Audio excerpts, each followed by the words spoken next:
very, very cautious of is just not getting beamed from the sky. Yeah, they're going to be rotating to a lot of teams for that matter. So that's why they're trying to use that new upgraded launch pad. You mix in the Flowberry Fizz, and you tend to kind of get out of render distance for some teams, and you kind of get a free rotation in. It all depends on who's kind of looking up at a moment. And now we're seeing a peak with Kanata, Rapid, and Bolts of what that southern side of the zone actually looks like. This is what Aether's, Acorn, and Toyo are actually rotating into. So for Kanata, Rapid, and Bolts, they already won game number 1, 9 eliminations. For them, I think it's kind of like slow and steady wins the race. They're not going to get greedy for eliminations. They're going to let them naturally present themselves throughout the course of this game.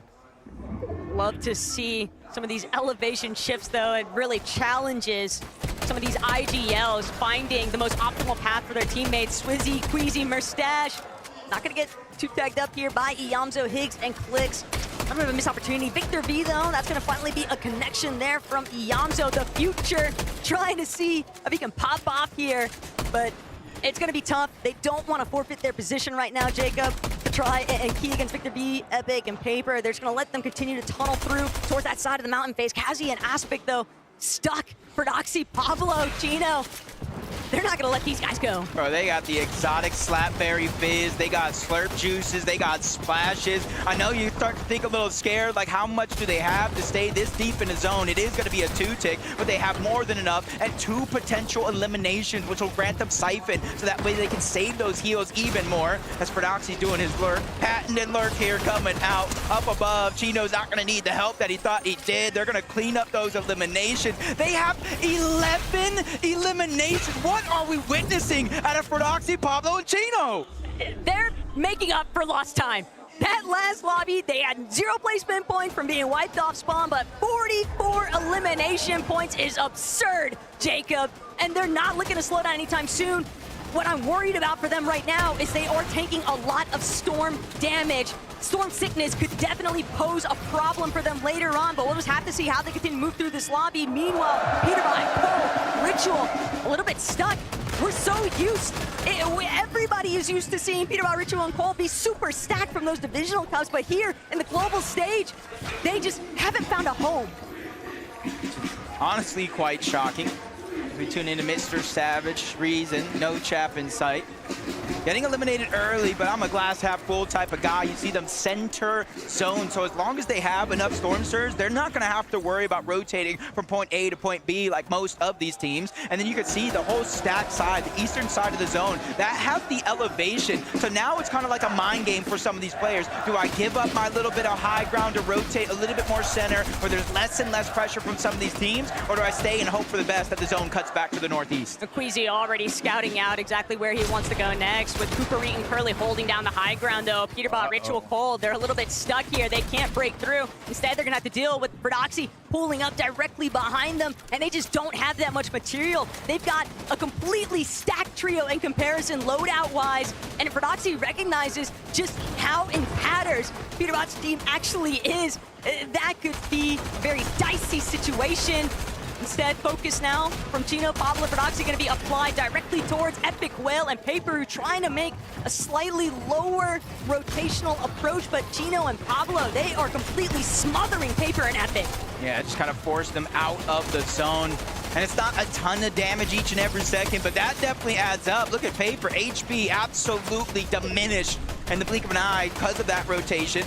But it might have been worth it. It pulls towards their south with a lot of these teams, but Fordoxy knows it, trying to put down pressure. 10 HP, barely surviving. There's a second too quick beacon. That's Ritual. That's Cole and Peterbot. One's gonna go down. Cole's gonna fall as well. Ritual by himself yet again. He's able to get the knock onto Pablo, but there is no chance of him getting the elimination.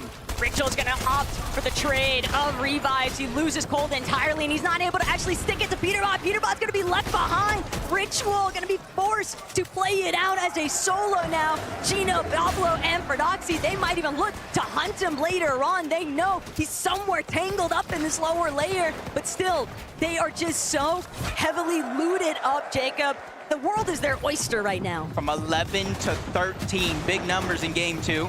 Agers Poyo trying to do the same thing, but they just run into speed bump after speed bump. Bolts gets the elimination. Active Storm Surge on to Agers. He does have some heals, but he needs to start figuring out where he's going to get the damage from as a solo. You see in the numbers just kind of tip and top, up and down, 30 to 20. He's trying to figure it out, but every 7 seconds, 25 damage. He lands just a chip shot, but it's enough to get above the damage threshold. But as soon as he starts to try to rotate in, High Ground just focuses him and beans him down to 58 HP. Exactly what you'd expect to see from Hype, but Agers still found this little pocket, this little bubble, a breathing room, that is, until the surge damage starts to tick away at his life again. Agers just trying to see if he could come up with anything. Sure, they managed to dip a little bit into the placement points, but it's just not enough.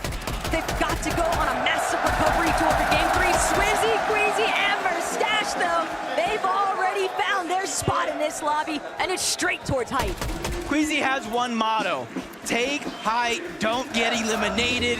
And obviously in the first game, they gave it up because they didn't want to go down. This time is their chance. 400 plus damage above the threshold, and it's continuously counting upward, and they pull the zone. That is the biggest difference from game 1 to game 2. They now have the front side, and they have full control. And Proxy trying to fly his way in. He instantly gets knocked down, and now it's up to Pablo Chino, and they're not immediately trying to drop down low. They're trying to assess the situation and figure out if they can take it.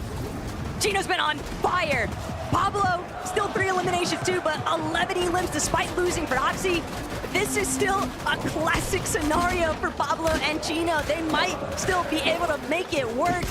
They're trying to see if they can figure out, maybe take away a little bit of an advantage play, because these teams are looking for pre-edits in the mid-ground and even in the lower layers, but they're not going to allow it. Mustache, Swizzy, and Queasy are the real threat right now, though. They just continue to apply steady pressure to those mid layers. It's a big part of the reason why these teams are just getting so picked apart in between. And you're seeing, as soon as they made it inside of the zone, they reconnected, making it that much harder for anybody to take them down. Marius, he's now trying to move up. 10 damage above the threshold. At least they're in front of the curve. Quickly looking towards the right, Curly, Cooper, and Reed. That was their momentary target, but they realize they have to stay ahead of the zone. They cannot get too greedy and fall behind.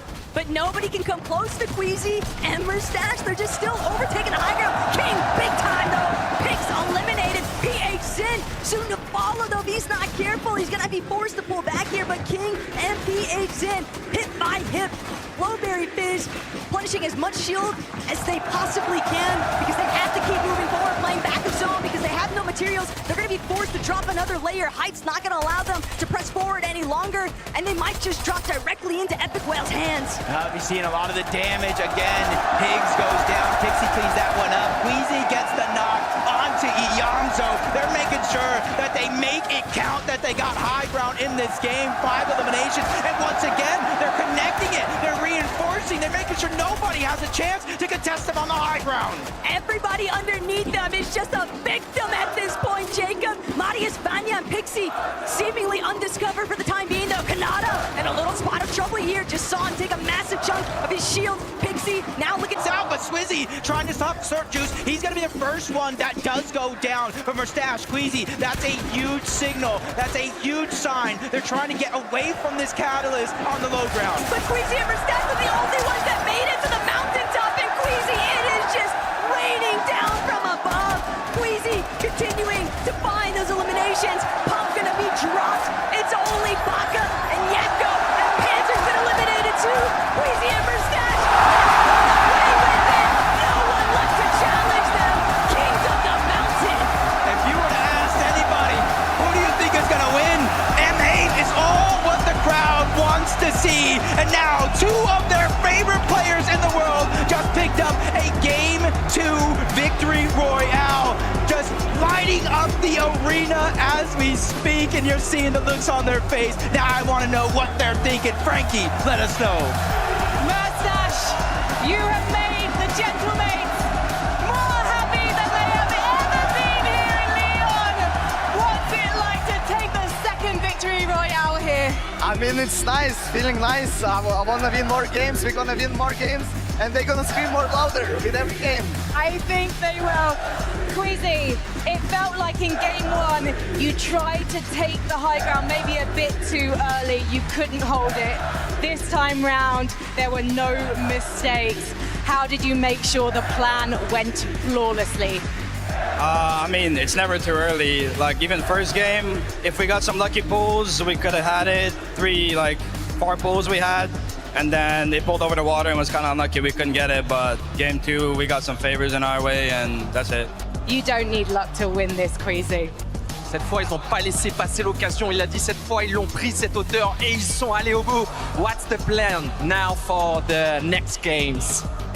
Keep going high and playing our game, that's it. Le plan de jeu il est clair, on va jouer la hauteur à toutes les parties et on va aller chercher d'autres victoires. Big shout out, bravo to Queasy, Mustache and Sweezy! Now, Mustache, earlier on we did practice the Gentlemates chant. Do you want to give it one more go? Yeah. Are you ready, guys? Gentle! Gentle! Very good. Very, very good indeed. One more time though. Gentle,